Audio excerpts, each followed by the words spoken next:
शनया राहू दे ना, म्हणजे ऐक ना अनुप्रिया, आपण आता बोलायला पाहिजे.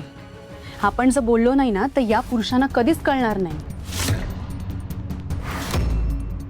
पिऊला तिचं करिअर करायचंय, बॅडमिंटन टुर्नामेंटला जायचंय, पण तिला जाता येत नाहीये का? कारण तिचे बाबा इन्सिक्युअर आहेत. काय करायचं या इन्सिक्युरिटीचं? समजून घ्यायचं आणि समजून त्या पुरुषाला नाही घ्यायचं, समजून त्या मुलीच्या बापाला घ्यायचं.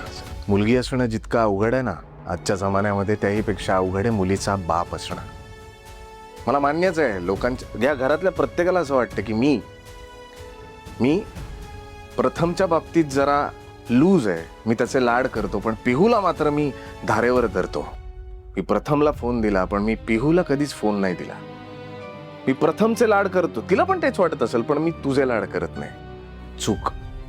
तिचा बाप म्हणून तिच्यावर माझा जितका विश्वास आहे ना तितका माझा प्रथमवर पण नाही.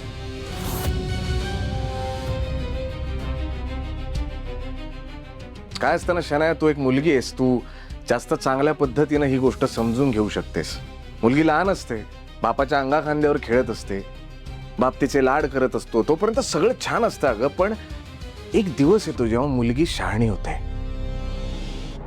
मग मात्र त्या बापामधलं आणि मुलीमधलं अंतर वाढतं आणि कालांतरानं ते इतकं वाढतं ना की बाप जे काही म्हणतोय ते चूकच वाटायला लागतं अगं, तिला पण तिच्या आईला पण. कारण आई मात्र लाड करते ना, ती घेऊ शकते तिला जवळ, बाप नाही घेऊ शकत. पण याचा अर्थ त्या बापाला तिची काळजी वाटत नाही असं नाही ना. तुम्हाला काय वाटतं, प्रथम आणि पिहू मध्ये मी भेदभाव करतो? छे, अजिबातच नाही, उलट आहे. मला माहिती आहे की एक वेळ प्रथमला माझी गरज लागेल सेटल व्हायला, पण पिहूला नाही लागणार. मला येतो ना तिचा राग, जेव्हा मी काहीतरी बोलतो ती माझ्या डोळ्यात डोळे घालून मला प्रश्न विचारते. मला येतो राग जेव्हा मी काहीतरी बोलायला जातो, ती उलट बोलते, मी हात उगारतो तिच्यावर, पण मी कधी मारत नाही तिला. का माहितीये, या घाणेरड्या जगामध्ये मला माझ्या पिहूला वीक नाही करायचंय.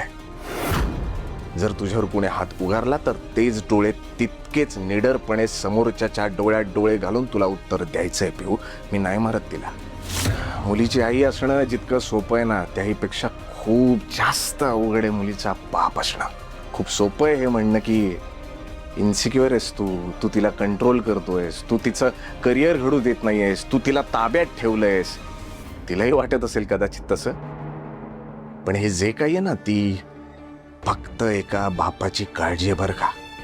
तिला फोन नाही दिला कारण कुठेतरी काही हॅक झालं, माझ्या मुलीला उद्या कोणी त्रास दिला, लोकेशन ट्रॅक केलं, घरापर्यंत कुणी आलं तर काय करणार आहे मी बाप म्हणून. नको, नाही दिला फोन.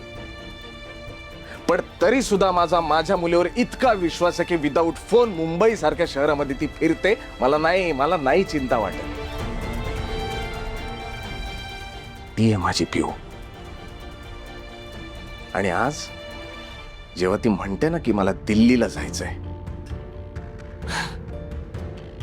तू तर बिझनेस वुमन आहेस, रोज बातम्या बघतो ग आपण. महाराष्ट्रात मुंबई सारख्या शहरात जेव्हा मुलींना इतका त्रास होतोय, महिन्याला एक बातमी आपल्या कानावर येते, त्या दिल्लीत तर तासाला एक बातमी कानावर येते. कुठे ते दगडाचं काळीच नाहीये माझ्याकडे माझ्या मुलीला दिल्लीला पाठवायचं. आणि मला नाही वाटत की या अशा कुठल्याही केसमध्ये किंवा अशा कुठल्याही प्रकाराचा माझ्या पिहूला त्रास व्हावा. चहा दे ना मला. तिच्या खेळण्याला मी कधीच नकार नाही दिला आहे ना. त्यामुळे मी हयात असेपर्यंत, मी जिवंत असेपर्यंत तरी जे काही करायचं ते तिने माझ्या समोर राहून करावं. हा, एकदा की तिचं लग्न झालं, सासरी गेली, मग ती आणि तिचा नवरा ते बघून घेतील. नवऱ्याच्या परवानगीने तिला हवं ते तिने करावं, माझं काही म्हणणं नाही. आणि असंही पुढच्या 2 वर्षात तिचं लग्न लावणारच आहे मी. अहो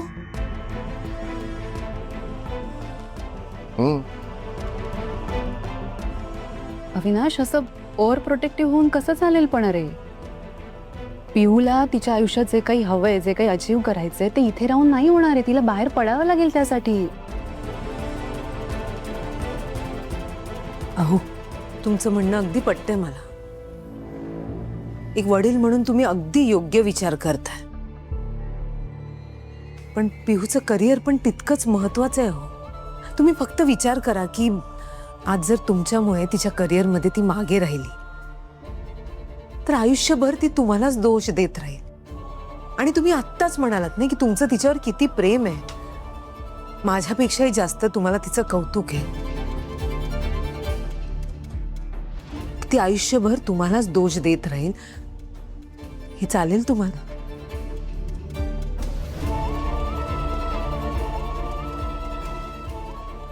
पचवू शकाल तुम्ही हे?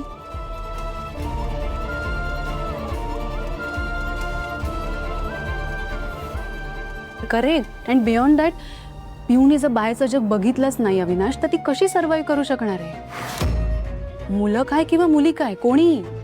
मला असं वाटतं ना, एका सर्टन एज नंतर त्यांनी घराबाहेर पडावं. मुलं घरातच त्यांच्या पालकांबरोबर लहानाचे मोठे होतात. अरे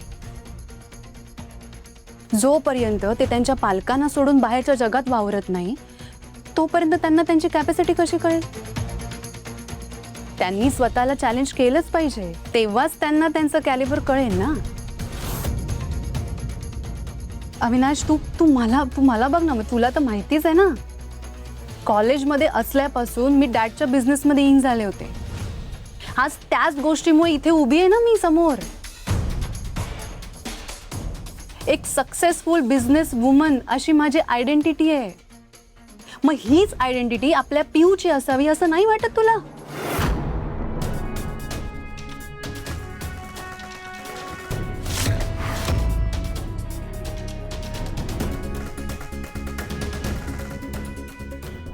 अविनाश, बघ ना पिऊकडे. आपली पिऊ किती हुशार आहे. अरे you should be proud of her.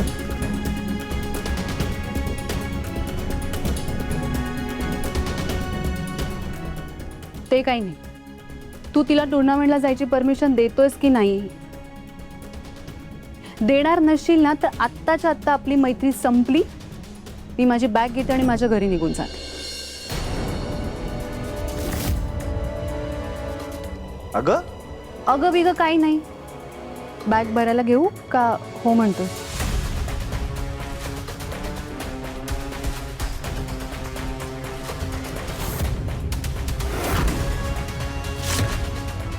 ठीक आहे, मग भर आता बॅग. पिहू पिहू ठीक आहे, आता भर आता बॅग.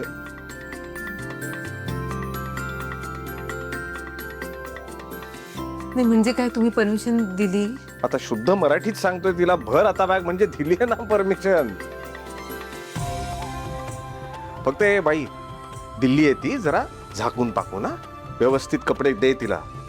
चला, बाबांनी परमिशन दिली आहे तुला. जाऊन सांग कॉलेजमध्ये हो म्हणा. थँक्यू बाबा. मला नाही, शनायाला थँक्यू म्हण. तिच्यामुळे सोडतोय मी तुला. शनाया, थँक्यू.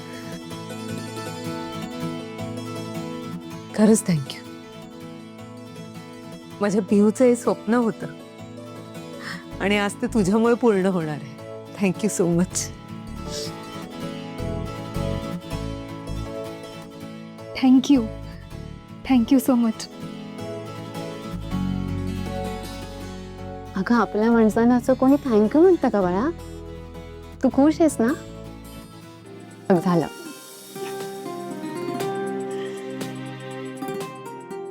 अनुप्रिया, चला ब्रेकफास्ट करायचा आहे. ब्रेकफास्ट हो हो देते मी. ब्लॅक कॉफी घेऊन येते तुझी. हो. पिहू, तू पोहे वाढतेस का तिला? खुश. अनुप्रिया, तुझ्या सगळ्यात जवळची पिहू आज मला बिलगली आहे आणि इथून पुढे ती माझ्याकडेच येईल. तुला कायमच विसरून जाईल. तुझं तोंडही पाळणार नाही ती. आणि तो दिवस जास्त दूर नाहीये. आई चल, मी निघते. सांभाळून जायची. बाबा येते मी. काका बाय. Bye bye. मावशी बाय बाय. बाय बाळा. Shanaya, thank you so much. Actually तुझ्यामुळे का होईना पण अविने आमच्या पिहूला परमिशन दिली, नाहीतर त्याने आमच्या कोणाचंच ऐकलं नसतं. नाही हो दादा, एवढं काही केलं नाहीये मी. कधी कधी असं स्ट्रिक्टली बोलावं लागतं, तेव्हाच तर ऐकतात ना याच्यासारखे पुरुष.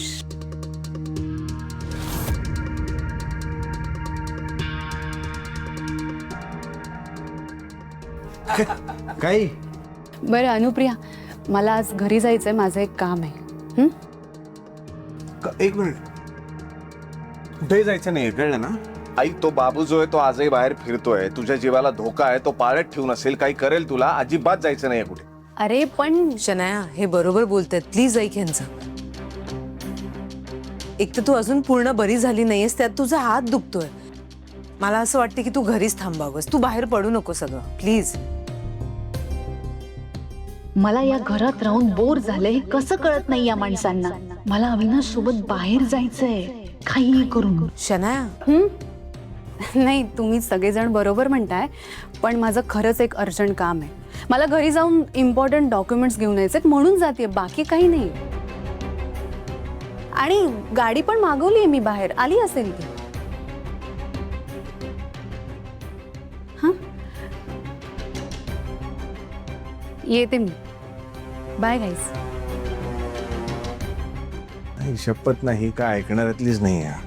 हो तुम्ही मी निघतो आता. हा निघा, पण तिच्याबरोबर कनेक्टेड राहा. आता काय काय बाई आहे, भीती म्हणून अजिबात नाही तिला. अगं तेच म्हणतोय मी आई, हिला कसलीच भीती नाहीये, कारण ती खूप श्रीमंत आहे बरं का अनु. तिचं जग आणि आपलं जग खूप वेगळं आहे. आपण तिची बरोबरी नाही करू शकत, त्यामुळे तिला पाठवून द्या तिच्या घरी. अरे पण आई अगं बरोबर बोलतोय मी, तिच्यामुळे कारण नसताना आपण अडकू. काय अनु, बरोबर बोलतोय ना मी?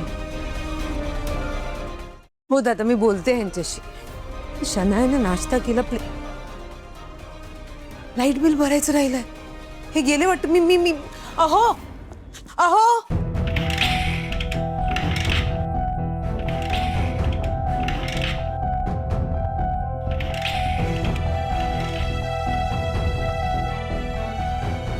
जिमला जायची गरजच नाही, इथेच वर्कआउट होतोय आपला. कंटाळा आलाय मला.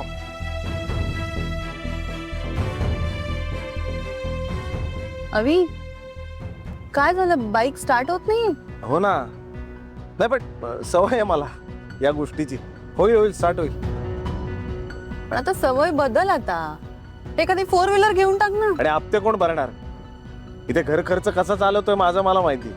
अरे पण आता अजून किती वर्ष ती रेटणार आहेस? नाही, एका मेकॅनिकला दाखवली मी, हं? विकून टाक म्हणाला. पण मी मागे हटत नाही. मी त्याला म्हटलं मला दुरुस्त करून पाहिजे. आमचं कसं आहे, आम्ही मिडल क्लास माणसं पडतो मॅडम. तुमच्यासारखं नसतं आमचं. एखादी गोष्ट घ्यायची ना तर प्लॅनिंग करावं लागतं. तुझं कसं आहे, मनात आलं घेऊन टाकली गाडी, मनात आलं एखादं चार्टर विमान घेऊन टाकलं. आमचं तसं नाहीये.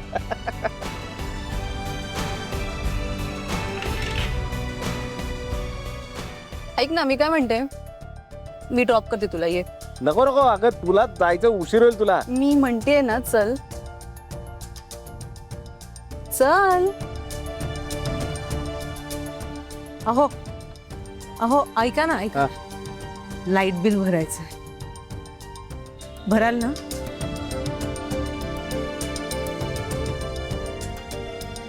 बघतो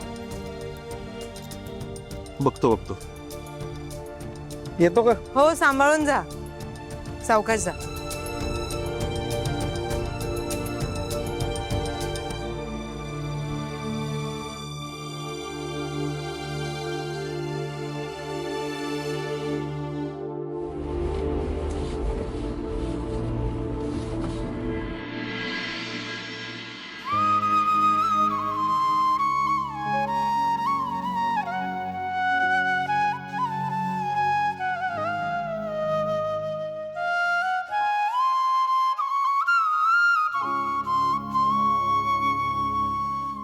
अनु, भाऊजी गेले? हो, आत्ता गेले. हो, त्यांची बाईकच सुरू होत नव्हती. शनायाच्या गाडीतून गेले. फोन विसरून गेलेत. काय? आणि कधीपासून वाचतोय तो फोन. परत आला बघ. हाच नंबर आहे. अरे देवा, कामाचा फोन असेल. मी शनायाला फोन करून सांगू. कशाला इतके फोन येतात, मग रिसीव्ह कर ना. नाही पण त्यांचा महत्वाचा असू शकतो. हो उचल. हॅलो हॅलो, तुम्ही मिसेस पाटकरच बोलताय ना? हो बोलते. मी SS जॅकपॉट कंपनीमधून बोलतेय. तुम्ही काल तुमच्या मिस्टरांबरोबर न्यू मेट्रो थिएटरमध्ये फिल्म बघायला आला होतात ना? तेव्हा तुम्ही जॅकपॉट लकी ड्रॉसाठी डिटेल्स दिल्या होत्या. मॅम, मला सांगायला खूप आनंद होतोय की तुमचा लकी ड्रॉमध्ये नंबर लागला आहे. एक मिनिट, तुम्ही काय बोलताय? मी कुठेही गेले नव्हते. तुम्ही मिसेस पाटकरच बोलताय ना? हो मीच बोलते. अहो, काल तुम्ही आला होता, आठवते का? तुमच्या मिस्टरांनी नंबर दिला, तुम्ही द्यायला तयारच नव्हता. अहो नाही, मी खरंच सांगते, मी नव्हते आले. नाही काहीतरी गडबड होते, काहीतरी गैरसमज झालाय. अहो, मग तुमचा नंबर माझ्याकडे कसा येईल? मला चांगलंच आठवतंय, तुम्ही नाही का काल काळ्या रंगाचा कॉर्ड सेट घातला होता?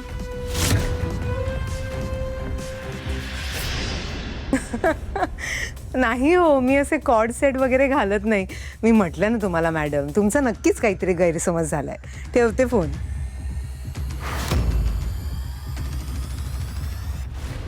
मी राघवला फोन करतो, जर तो कुठे येतो.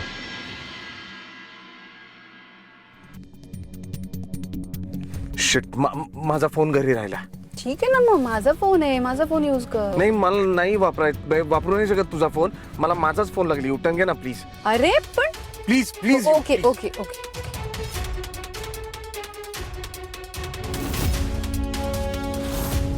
काय ग, कोण होतं? ते थिएटरमध्ये लकी ड्रॉचं काउंटर असतं ना, तिथून फोन आला होता. काय तर म्हणे, तुम्ही आणि तुमचे मिस्टर काल पिक्चर बघायला आला होता, तर तुम्ही लकी ड्रॉ जिंकलाय. काय? हो ना. आता मी इकडे घरात, ते तिकडे त्या शनायाबरोबर डॉक्टरकडे. कोण जाते सिनेमाला? काही नाही, उगीच त्रास द्यायला फोन केला असणार. नाही, तू असतेस कामात, पण भाऊजी जाऊ शकतात ना शनाया बरोबर. वहिनी, हे आणि पिक्चर बघायला कसं शक्य आहे?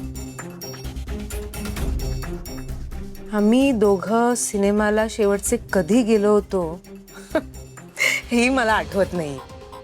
आणि त्या शनायाला बरं नसताना हे तिला पिक्चरला घेऊन जाणार शक्यच नाही. वहिनी गंमत करते ग. माझा फोन राहिला. फोन हो, हे काय बघा. हो दे ना. ओ ऐका ना, एक फोन आला होता.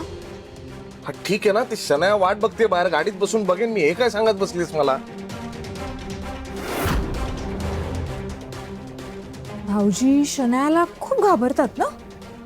घाबरलेच पाहिजेत ना, ते त्यांच्या बॉसची बायको आहे ती.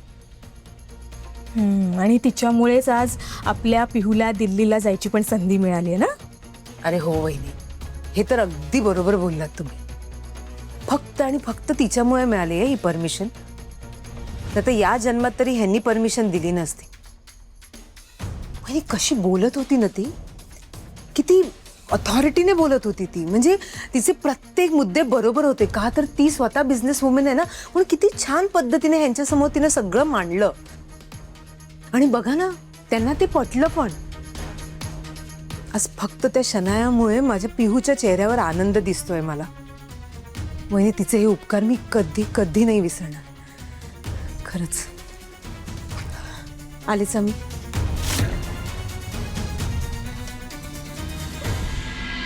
हे सगळं त्या शनाया मावशीमुळे पॉसिबल झालंय. तिने बाबांना अल्टिमेटमच दिला की मला पाठवायचंच, नाही तर बाबांची परमिशन मिळणं लिटरली इम्पॉसिबल होतं.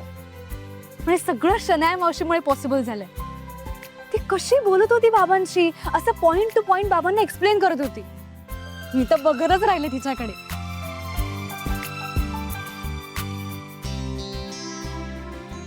काय झालं? तू का असं बघतोयस? नाही, माझा विश्वासच बसत नाहीये. कशावर? हेच की कालपर्यंत तुला ती शनाया आवडत नव्हती आणि आज अचानक तिच्यामुळे तुला परवानगी मिळाली म्हणून तुला ती आवडायला लागली.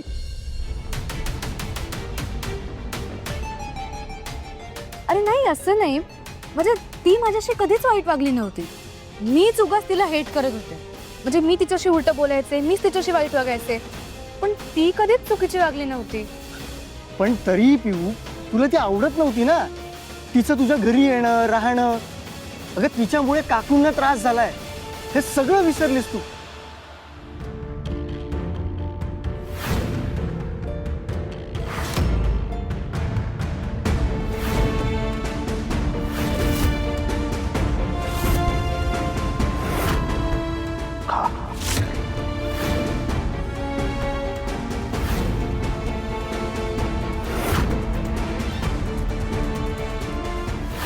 म्हणजे यू मीन तिने मला परमिशन मिळवून दिली म्हणून मी तिच्याबद्दल चांगलं बोलते? म्हणजे मी स्वार्थी झाले? तुला राग येईल पण हो, कारण तुझ्याकडून मी कधीच एक्सपेक्ट नाही केलंय. अगं कारण तू खूप चांगली मुलगी आहेस. यू आर राईट ईशान, मी चुकले, मी खरंच चुकले. पिऊ नको इतका गिल्ट घेऊस. अगं ह्युमन नेचर आहे ते. एखाद्याने आपलं काम केलं की आपल्याला तो माणूस आवडू लागतो. नाही रे, तसं नाही. तिच्यामुळे आईला खूप त्रास झालाय. हे सगळं मी कसं काय विसरले? इट्स ओके, नको इतका स्ट्रेस घेऊस. आणि मी असं म्हणत नाहीये की ती शनया वाईटच आहे म्हणून, पण एखाद्याबद्दलचं आपलं मत इतकं पटकन बदलणं हे योग्य नाहीये. आणि एखाद्याला ओळखायला आहे ना आपल्याला वर्ष लागतं. खरं आहे तुझं. बरं चल लेक्चरला जाऊया, उशीर होतोय ना. हो चल. आणि तसंही तू स्वार्थी आहेस. गप्रे गप्रे काय आहे मध्ये मध्ये? अभि काय आहे तुझं? एवढं तुला ऑफिसला जायची काय घाई होती? भाई म्हणजे अगं तू आल्यापासून ऑफिसला जातच नाहीये मी, घरी असतो मी तुझ्या बरोबर. दुसरी गोष्ट, तो राघव त्याला काहीही येत नाही. 2 माणसांबरोबर त्याला बोलायला सांगितलं ना, एक वाक्य 3 प्रकारे अर्धवट बोलतो तो. शून्य कॉन्फिडन्स. सगळी कामं मला करावी लागतात. दोघं असलो तरी काम मी एकटाच करत असतो, लक्षात ठेव. माहितीये मला. मग मी सोडून तुला अख्ख्या जगाचा पुळका आहे. असं नाही काही. हे मला सांग, JK सर कधी येणार आहेत? का? तो परत कधी येतोय आणि मी इथून कधी जात्याची वाट बघतोय? असं नाही, तुला काय हवे तितके दिवस राहा इथं. नक्की हा, कायमची राहू तुझ्या घरी.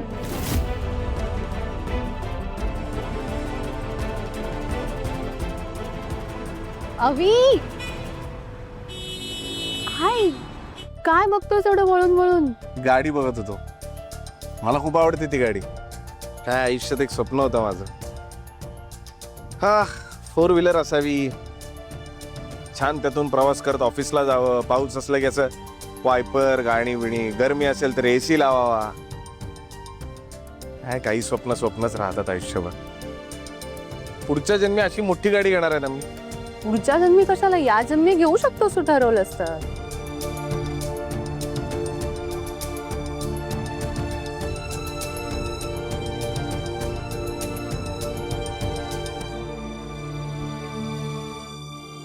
आता मी आले ना तुझ्या लाईफमध्ये, आता तुझी सगळी स्वप्न मी पूर्ण करेन. हळूहळू पिऊचं मन जिंकलंय आणि मग तुझं, आणि मग असंच त्या अनुप्रियाच्या डोळ्यासमोर तिचा संसार उद्ध्वस्त करून टाकेन. बघच.